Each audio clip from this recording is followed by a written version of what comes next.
Assalamu alaikum wa rahmatullah. Alhamdulillah. Ahbab, namshukuru Mwenyezi Mungu Subhanahu wa Ta'ala na kumtakia rehma na amani kipenzi chake mtume wetu Muhammad sallallahu alaihi wasallam. Kuna kisa hapa ambayo iko na mafundisho makubwa sana, na hii kisa inachukuana na aya ya Mola Subhanahu wa Ta'ala. Mwenyezi Mungu anatuambia katika Al-Qur'anul Karim, wa man amila salihan fali anfusihim yamhadun. Wala yoyote mwenye kufanya amali njema basi wanajifanyia nafsi zao, wanajiandalia wenyewe malipo, wanajiandalia wenyewe pepo ya Mola Subhanahu wa Ta'ala. Man amila salihan fali nafsi, atakayefanya mema ajifanyia mwenyewe nafsi yake.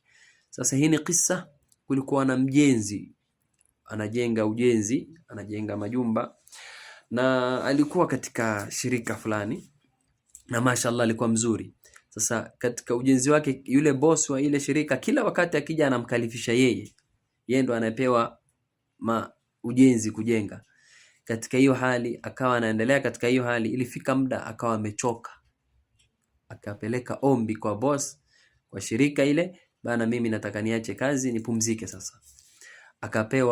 Akaambiwa tutakupa ruhusa, tutakuandikia uache kazi, lakini kwa sharti moja, tujengee nyumba moja tu sasa ya mwisho, kisha tukuandikie uende.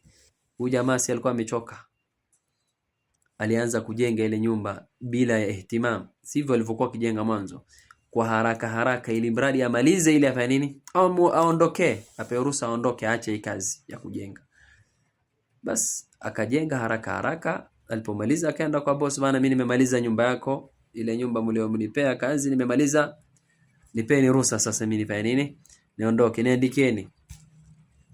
Akaambiwa, bana, umetufanyia sisi, tunataka tukulipe sasa. Wewe umeishi na sisi kwa uzuri, kazi yako ilikuwa mzuri, unajenga uzuri, tunataka tukulipe, hatutaki kuacha tu hivi hivi bana. Kazi yako ilikuwa mzuri, na jaza ambayo tutakulipa, malipo ambayo tutakupea sisi, ile nyumba uliyojenga, hiyo nyumba ni yako, chukua funguo, ndio hii. Nyumba alijenga haraka haraka, hakujenga vizuri inavyotatikana. Alijuta sana yule mjenzi, kwa nini ile nyumba sikuijenga inavyotatikana? Kumbe ilikuwa ni yake, yeye hajajua kwamba ile nyumba itakuja kuwa ni yake. Alipewa funguo, ni yako, nenda kaishi sasa. Na yeye alijenga bila ya kuichunga, akaijenga bila ya kujali, kumbe alikuwa anajijengea mwenyewe. Hapa ndo kuna mafundisho ahbab. Nyumba yetu ya akhira yetu tusisahau. Sisi wengi wetu tunachunga chakula yetu, tunakula vizuri, tunavaa vizuri, majumba mashallah hapa duniani tunajijengea majumba mazuri. Je, nyumba yetu ambayo ya akhira tumejijengea mzuri? Ndio tukaambiwa, la dara lilmar'i ba'da al-maut yaskunuha illa allati kana qabla al-maut baniha fa in banaha bi khairin taba maskanuhu wa in banaha bi sharrin khaba baniha. Nyumba ni ile ambayo kwamba utaenda kuishi, ambayo ulijenga kabla ya kufa kwako. Jenga nyumba mzuri sahihi akhira yako, usighafilike na akhira yako.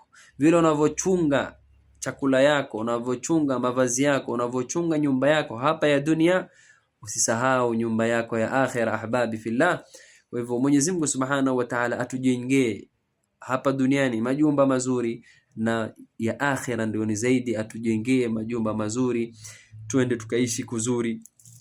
Mwenyezi Mungu atujalie ni watu ambao wataenda kuishi katika rawdatan min riyadil janna inshallah, katika mabustani ya pepo, katika majumba peponi inshallah taala.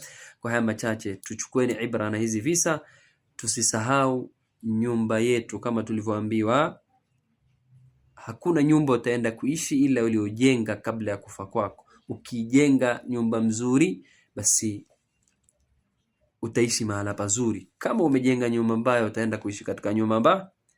Kwa hivyo kwa haya machache, Mwenyezi Mungu Subhanahu wa Ta'ala atutengeze hali yetu, tuweze kuijenga nyumba zetu za akhira yetu. Kwa haya machache, wal afwa minkum, ahsantum wa jazakumullah khair.